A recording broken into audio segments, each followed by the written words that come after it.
আমার দুষ্টু মিষ্টি কলিজার বন্ধুরা, আমি তিন্নি চলে এসেছি নতুন একটি মজাদার গল্প নিয়ে, তাই গল্পটি শোনার আগে অবশ্যই হেডফোন ব্যবহার করো। কেননা আজকের গল্পটি শুনলে তোমাদের বেরিয়ে যাবে। তাহলে চলো আজকের গল্পটি শুরু করি। আমার একটা ছোট ভাই ছিল। সে ক্লাস ষষ্ঠ শ্রেণীতে পড়ে। সে আমাকে প্রায় বলতো, আপু আমি তোমাকে বিয়ে করতে চাই। তার মুখে এসব কথা শুনে আমি বলেছিলাম এ হয় না। তারপর একদিন রাতে হোটেলে নিয়ে যা করেছিলাম তা যদি জানতে চান তাহলে গল্পটি মনোযোগ দিয়ে শুনুন। আমার নাম সুমাইয়া। বাবা মায়ের আদুরে একমাত্র মেয়ে আমি। আমার পরিবারে 2 ভাই 1 বোন। আমার বড় ভাইয়ের নাম আবুল আর ছোট ভাইয়ের নাম শিমুল। আমি কলেজে সেকেন্ড ইয়ারে পড়ি। আমার বয়স 20 বছর। আমার লাইফ আর 10টা মেয়ের মতো স্বাভাবিক না। অনেকেই বাজে মন্তব্য করতে পারেন। কিভাবে বিচার করবেন সেটা আপনাদের ইচ্ছা। আমি কলেজের ফার্স্ট ইয়ারে পড়ি। আমার ছোট ভাই শিমুল মাত্র ক্লাস ষষ্ঠ শ্রেণীতে পড়ে। শিমুলকে আমি ছোটবেলা থেকে অনেক স্নেহ করতাম। শিমুলকে আমি বোকা ভাবতাম, কারণ ও সব সময় বোকা হয়ে থাকত। আমরা 2 জন একই রুমে থাকি। শিমুল ভূতের গল্প পছন্দ করে। শিমুল যখন ছোট ছিল তখন আমি ওকে ভূতের গল্প পড়ে শোনাতাম। শিমুল ভূত এবং ভূতের গল্প ভয় পায়। শিমুলকে যখন ভূতের গল্প শোনাতাম তখন গল্প শুনে ভীষণ ভয় পেত, কিন্তু তারপরেও গল্পগুলো শুনত। কলেজে ওঠার পর আমার মনটা সবসময় অস্থির হয়ে থাকত। কলেজের ছেলেগুলো সবসময় আমার পেছনে লেগে থাকত। আমি কাউকে পাত্তা দিতাম না, কারণ আগে মনে করতাম আমার পরিবারের সবাই খুব সম্মানিত। আমার উচিত আমার পরিবারের সম্মানটা ধরে রাখা। একদিন শিমুল কোনো এক ভূতের ছবি দেখে মোবাইলে। মুভি দেখে ও ভীষণ ভয় পায়। এতটা ভয় পায় যে নিজের বিছানায় একা ঘুমাতে ভয় পাচ্ছিল। শিমুল আমার কাছে এসে রিকোয়েস্ট করে যাতে আমি ওর সাথে গিয়ে ঘুমাই। আমি প্রথমে ওকে নিয়ে খুব হাসাহাসি করি, কিন্তু আমি দেখি ও সত্যিই ভয় পেয়েছে। কিছুতেই একা ঘুমাতে যাবে না। কিছু উপায় না পেয়ে আমি ওর সাথে শুতে গেলাম। আমার উদ্দেশ্য ছিল এই যে শিমুল ঘুমিয়ে পড়লে আমি নিজের বিছানায় ফিরে আসব। অনেকক্ষণ হয়ে গেলে আমি ভাবলাম শিমুল ঘুমিয়ে পড়েছে। নিঃশব্দে ওর বিছানায় ছেড়ে নিজের বিছানায় চলে এলাম। কিছুক্ষণ পর শিমুল ঘুম থেকে উঠে বসে। আমি দৌড়ে নিজের বিছানায় ছেড়ে ওর কাছে গেলাম। ও ভয়ে চিৎকার করছে। আমি শিমুলকে বললাম, কি হয়েছে তোর? শিমুল বলল, আপু তুমি আমাকে রেখে অন্য রুমে চলে গেলে কেন? আমি একা একা থাকতে ভয় পাই। তাছাড়া আমি ভূতকে বেশি ভয় পাই। ও কান্না করা শুরু করছে। আমি শিমুলকে সান্ত্বনা দিয়ে বললাম, লক্ষ্মী ভাই আমার, তুই আর কাঁদিস না। আমি কথা দিলাম কাল থেকে তুই আমার রুমে একসাথে ঘুমাবি। সত্যি বলছো আপু, কাল থেকে আমি তোমার রুমে ঘুমাবো? হ্যাঁ সত্যি বলছি। আমার ভাই একা একা রুমে ভয় পেয়ে কষ্ট পাবে, এটা আমি চাই না। আমি বুঝতে পারলাম ও ভীষণ ভয় পেয়ে আছে। আমি কোনো উপায় দেখলাম না। শিমুলের পাশে শুয়ে পড়লাম। শিমুল কিছুক্ষণ পরে ও চিৎকার মেরে উঠল। আমি বললাম, কি হয়েছে শিমুল? শিমুল বলল, আপু আমি ভূতের স্বপ্ন দেখেছি। শিমুল তখন ভয় পেয়ে গেল। আমি বললাম, আমি তো তোর পাশে আছি। শিমুলকে আমি যতখানি বোকা ভেবেছিলাম আসলে সে ততখানি বোকা না। এখন থেকে প্রতি রাতে শিমুল আমার রুমে ঘুমায়। একদিন রাতে শিমুল আমাকে এমন একটা কথা বলল যা শোনার পর আমার দম বন্ধ হয়ে আসছিল। ও আমাকে বলল, আপু তুমি অনেক সুন্দর। আপু আমি তোমাকে বিয়ে করতে চাই। আমি বললাম, বোকা তুই এসব কি বলছিস? আমরা বিয়ে করতে পারবো না। কেন আমরা বিয়ে করতে পারবো না? আমি বললাম, কারণ আমরা ভাই বোন। শিমুল জিজ্ঞাসা করল, ভাই বোন হলে কেন বিয়ে করতে পারবে না? আমি বললাম, যাদের মাঝে রক্তের সম্পর্ক আছে তারা একে অপরকে বিয়ে করতে পারে না। ধর্মে নিষেধ আছে, না মানলে পাপ হয়। শিমুল বলল, নবী আদমের যুগে তো তারা বিয়ে করেছিল। শিমুলের কথা শুনে চমকে উঠি। শিমুলকে জিজ্ঞাসা করি, কে ওকে বলেছে এসব? শিমুল বলল, ওকে কেউ বলেনি। ও নিজে অন্য একজনের কাছ থেকে জেনেছে। শিমুল আমায় বলল, আপু যদি বিয়ে করতে না পারো তাহলে আমি তোমার কাছে একটা কিছু চাইব। আমি বলেছিলাম, কি চাইবি বল। আমার কাছে থাকলে অবশ্যই তোকে দিব। শিমুল বলল, আপু আছে তোমার কাছে, তুমি প্রমিস করো দিবে। আর যদি তোমার কাছে না থাকে তাহলে আমার কোনো আপত্তি নাই। আপু আরও একটি কথা বলতে চাই তোমায়, তুমি কি জানো? আবুল ভাই প্রতিদিন রাতে মায়ের ঘরে যায় এবং কি করে তা কি তুমি জানো? আমি শিমুলের প্রতিটা কথা শুনে আমার বিরক্তবোধ লাগছে। আমি শিমুলকে বললাম, আবুল প্রতিদিন রাতে মায়ের ঘরে গিয়ে কি করে বলতো? তখন ও যা বলল, আপু, বাবা মায়ের সাথে যা করে দাদাও তা করে। আমি বললাম, তুই কিভাবে দেখলি? আমি আপুকে বললাম, তোমার বিশ্বাস হচ্ছে না। আমি ওর কথা বিশ্বাস করতে পারছি না, কারণ ও ছোট। আমার সাথে কখনো মিথ্যা বলেনি, কিন্তু নিজের চোখে না দেখলে বিশ্বাস করা যাচ্ছে না। আজ বাবা বাড়ি নেই। শিমুলকে বললাম, আজ বাবা বাড়ি নেই, আজও আবুল দাদা মায়ের ঘরে গিয়েছে কিনা। শিমুল বলল, ও আবুল দাদাকে মার ঘরে ঢুকতে দেখেছে। আমি সিদ্ধান্ত নিলাম আবুল মায়ের ঘরে গিয়ে কি করে তার রহস্য জানতে হবে। আবুলকে নিয়ে মায়ের ঘরের সামনে গেলাম। মায়ের ঘরের দরজা ভেতর থেকে লক করা। আমি কি জানালার দিয়ে চোখ রাখলাম। এ দৃশ্য দেখার পর শিমুলের কথা শতভাগ বিশ্বাস করলাম। শিমুল আমাকে বলল, মা আর দাদা এই ঘরে কি করে? আপু আপু তখন রাগান্বিত হয়ে বলল, কি করে সেটা আমার মুখ দিয়ে বলতে হবে নাকি? তুই দেখিসনি? তুই কি অন্ধ নাকি? আমি আপুকে বললাম, আপু তুমি আমার সাথে রাগ করছো কেন? আমি আবার কি করলাম আপু? কাল বাবা আসলে আমি বাবাকে বলে দিব মা আর দাদার কথা। বাবা জানলে বাবার মনে অনেক কষ্ট হবে। আমাদের সুন্দর পরিবারটা নষ্ট হয়ে যাবে। আমাকে এই পরিবার বাঁচাতে হবে। আমি শিমুলকে ঘরে নিয়ে আসলাম। শিমুলকে বললাম, আমাদের পরিবার একটা সম্মানিত পরিবার। আমাদের ঘরের কথা বাহিরের মানুষ জানলে আমাদের সম্মান নষ্ট হয়ে যাবে। ঠিক আছে আপু, আমি বাবাকে কিছু বলবো না। শুধু তুমি যদি আমার একটা কথা রাখো, আমি আমার পরিবারকে বাঁচাতে। আমি শিমুলকে বললাম, তুই বল, তোর মনের কথা আমি রাখব।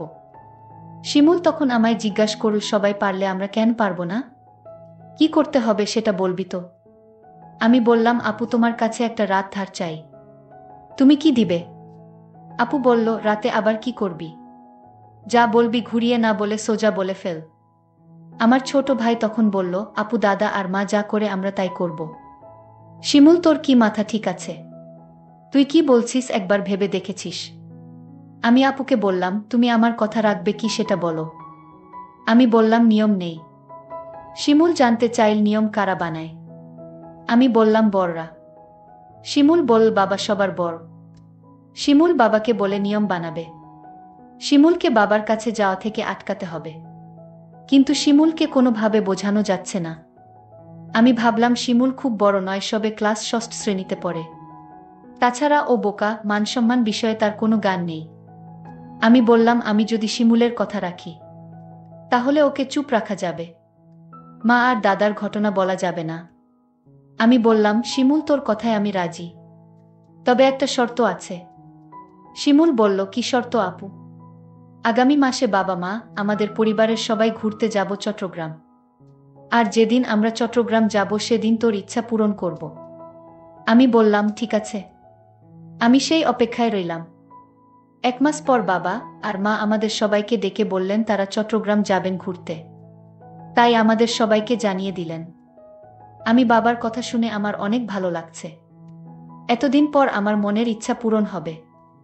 আজকের মতো আমি খুশি কোনোদিন হয়নি। আমরা চট্টগ্রামের উদ্দেশ্য করে রওনা দিলাম। তারপর চট্টগ্রামের এক হোটেলে গিয়ে আমাদের পরিবারের সবাইকে নিয়ে উঠলাম। শুধু 2টো রুম ভাড়া নিতে পারলেন। বাবা আর মা নিজেদের জন্য একটা রুম নিলেন, আর আমাদের 3 ভাই বোনদের জন্য অন্য রুমটা দিলেন। আমরা সারাদিন চট্টগ্রামের দর্শনীয় স্থান ঘুরলাম। সন্ধ্যায় ক্লান্ত হয়ে হোটেলে ফিরলাম। ফ্রেশ হয়ে খাওয়া দাওয়া সেরে যে যার রুমে চলে গেলাম ঘুমানোর জন্য। রুমে 2টো ডাবল বেড ছিল। একটাতে আমি শুলাম আর অন্যটাতে শিমুল আর আবুল দাদা। আমরা সবাই ক্লান্ত ছিলাম, তাই বিছানায় শুতেই চোখে ঘুম চলে এলো। আবুল দাদা ঘুমিয়ে গেছে। আমারও ঘুম ধরেছে, এমন সময় শিমুল আমার কাছে চলে এল। আমি কোথায় শোবো? আমার তো আবার ভূতেরে ভয় লাগে। আমি বললাম, তাহলে আমার পাশে এসে ঘুমাতে। বাইরে বৃষ্টি হচ্ছিল। পরিবেশটা ঠান্ডা ঠান্ডা ছিল। আমি আর শিমুল এক বেডে শুয়ে পড়লাম। রাত যখন গভীর হলো, আমি আপুকে কানে কানে বললাম, আপু আমার কথাটা মনে আছে তো? আপু বলল, মনে আছে। আপু বলল, এখন চুপচাপ ঘুমিয়ে পড়। আমি আপুকে বললাম, আপু ঘুমালে হবে? তাহলে তুমি যে আমায় কথা দিয়েছিলে তার কি হবে? আপু বলল, শোন, আজ তো পাশের বেডে আবুল দাদা শুয়ে আছে। বড় ভাই যদি জেগে যায় তাহলে সমস্যা হবে। আমি আপুকে বললাম, তাহলে এখন কি উপায়? আপু বলল, তুই চিন্তা করিস না, কাল এর একটা ব্যবস্থা করব। আপু, কাল কি ব্যবস্থা করবে? আজ পারলে না, এখন তুমি বলছো কাল পারবে। আমি তোরে কথা দিলাম, তুই একদম ঠান্ডা মাথায় ঘুমা, দেখিস আমি সকালে কি করি। তারপর সকাল হলো। আমরা একটা রেস্টুরেন্টে গিয়ে সবাই খাবার খেতে বসলাম। খাওয়া দাওয়া সেরে আমি মাকে ডাক দিয়ে বললাম, মা, আমরা আজ এক রুমে আবুল দাদাকে নিয়ে থাকতে পারবো না। আপু মাকে বুঝিয়ে বলল, মা, কাল রাতে আবুল দাদা এমনভাবে নাক ডাকা শুরু করছিল আমরা সারা রাত ঘুমাতে পারিনি। আমার আর শিমুলের জন্য আলাদা একটা রুমের ব্যবস্থা করে দাও। আবুল দাদা বলল, আমি মিথ্যা কথা, আমি কখনো নাক ডেকে ঘুমাইনি। আবুল দাদাকে আমি বললাম, মা, আপু ঠিকই বলেছে, দাদা রাতে প্রচুর নাক ডাকে। আমিও সারা রাত ঘুমাতে পারিনি। আমার খুব ভয় করে, তার চেয়ে বরং আমাদের অন্য একটা রুমের ব্যবস্থা করে দাও। বাবা বলল, ঠিক আছে, তারা যখন এত করে বলছে তাহলে তাদের জন্য আলাদা একটা রুমের ব্যবস্থা করে দিলেই ভালো হয়। আমি বাবার কাছে গিয়ে বললাম, অনেক অনেক ধন্যবাদ বাবা। বাবা তখন আমার আর আপুর জন্য আলাদা একটা রুম ভাড়া নিল। আমরা সবাই রাতের খাবার খেয়ে প্রত্যেকের রুমে গিয়ে শুয়ে পড়লাম। আমি আর আপু আলাদা একটা রুমে গিয়ে শুয়ে পড়লাম। রুমের বেড এত ছোট ছিল যে দুজন থাকা খুব কষ্ট হচ্ছিল।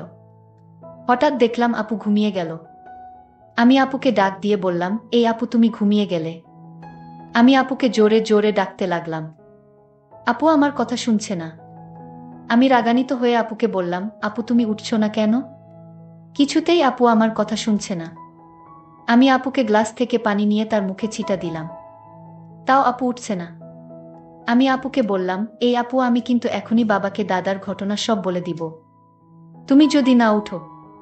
তাও দেখছি আপু উঠেনি। আমি ভয় পেয়ে গেলাম। আপু ঘুম থেকে কিছুতেই জাগাতে পারছি না। আমি আর কোনো উপায় না পেয়ে বাবাকে ডাক দিয়ে বললাম, বাবা, আপুকে এই যে ডাকছি, আপু তো ঘুম থেকে উঠছে না। বাবা বলল, রাত অনেক হয়েছে, তোর আপু মনে হয় গভীরভাবে ঘুমিয়ে গেছে। যা তুই শুয়ে পড়, সকাল হলে ডাকতে হবে না, এমনিতেই উঠে যাবে। আমি বাবাকে বললাম, বাবা, তুমি বিষয়টা বুঝতে পারছো না। আমি আপুকে পানি ছিটা দিলাম, তাও তো উঠছে না। মা তখন আমায় বলল, তুই কি বলছিস? মা তখন আমার সাথে আপুর রুমে আসলো। মা আপুকে ডাক দিল, কোনো সাড়া নেই। মা তখন চিৎকার করে উঠল। মা কান্না করা শুরু করে দিল। আমার মেয়ে আর বেঁচে নাই, ঘুমের ঘরে মরে গেছে। আমার কি সর্বনাশ হয়েছে! সবাই রুমে আসলো আর চিৎকার করে কান্না করতে লাগলো। কিন্তু আমার মনে সন্দেহ হচ্ছিল না। না, আপু এভাবে মরতে পারে না। আমি এসব ভাবতে ভাবতে আপুর বিছানায় একটা চিঠি লক্ষ্য করলাম। চিঠিটা আমি খুলে পড়তে শুরু করলাম। চিঠিতে লেখা ছিল, শিমুল ভাই আমার, তুই আমাকে ক্ষমা করে দিস। আমি তোর কথা রাখতে পারিনি। কারণ দাদার ঘটনা দেখার পর থেকেই আমার মন থেকে বাঁচার ইচ্ছা চলে গেছে। সেদিনেই আমি সিদ্ধান্ত নেই, এই পরিবারে আমি বেঁচে থাকতে পারবো না। কারণ যেই পরিবারের সম্মান থাকে না, মায়ের কার্যকলাপ আমার কাছে ভালো লাগে না। আর তোকে আমি মিথ্যা আশা দিয়েছিলাম, কারণ আমি চেয়েছিলাম দাদা আর মায়ের বিষয়টা কেউ না জানুক। কিন্তু তুই বারবার আমায় বলছিলে, তোর কথা যদি আমি না রাখি তাহলে দাদা আর মায়ের কথা তুই বাবার কাছে বলে দিবি। আর আমি কোনো পাপ করতে চাইনি, তার চেয়ে বরং আমি উপারে চলে যাই। তুই যদি সত্যি তোর আপুকে পরকালে ভালো রাখতে চাস তাহলে দাদা আর মায়ের কথা কিছুতেই বাবাকে বলিস না। আমি আপুর চিঠির লেখা পড়ে আমি চিৎকার করে কান্না করছি আর বলছি, আপু তুমি একবার উঠে আসো, আমি আর কোনোদিন তোমাকে কিছু বলবো না। তাও তুমি উঠে আও। কিন্তু মানুষ মরে গেলে কি আর জীবিত হয়? প্রিয় বন্ধুরা, আজকের গল্পটি কেমন লাগলো তা কমেন্ট করে জানাবেন। ধন্যবাদ।